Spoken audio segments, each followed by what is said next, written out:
grido. È il grido disperato di una donna che vede nella perdita dell'uomo amato la fine irrimediabile di un sentimento che sembrava indistruttibile. Chi è? Non me lo domandare, Aldo. Questo no. Anche se te lo dico, a che cosa serve? Non cambia niente. È il grido soffocato di un uomo che con la violenza o con la forza del suo amore tenta invano di riconquistare la sua donna e vaga inutilmente nella disperata ricerca di un affetto e di una pace che non ritroverà mai più. In nessuna donna c'è la sua donna, in nessun momento di tenerezza, in nessun bacio.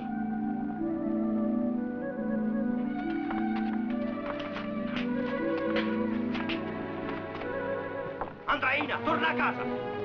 Smetti di gridare e poi dimmi perché devo tornare a casa. Non lo sai cosa sono venuta a fare qui? Perché? Perché io ho fame! Fame! E ne hai anche tu! E se dici di no, sei un bugiardo! Allora perché sei tornato? Perché? Se Irma non ti lasciava, a te non passava neanche per la testa di venire. Sì, è vero, ma... Senti, Aldo, dimmi cosa posso fare per te e poi per piacere va via! Va via, il più presto che puoi! E allora che cosa hai deciso di fare? Se ne va domattina o no? Dipende da tante cose. Soldi, voglia, lavoro. Che cos'è che ha di meno?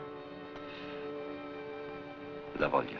Il grido è la storia di un uomo semplice che ha creduto nell'amore anche quando l'amore gli è stato nemico. Il grido è la drammatica vicenda di un amore distrutto che niente oramai potrà far rinascere. Lasciatelo! È un'interpretazione di Steve Cochran, Alida Valli, Betsy Blair, Dorian Gray, Lynn Shaw, Gabriella Pallotta, Mirna Girardi.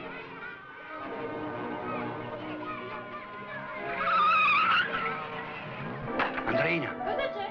I carabinieri, quel figlio di un cane del dottore.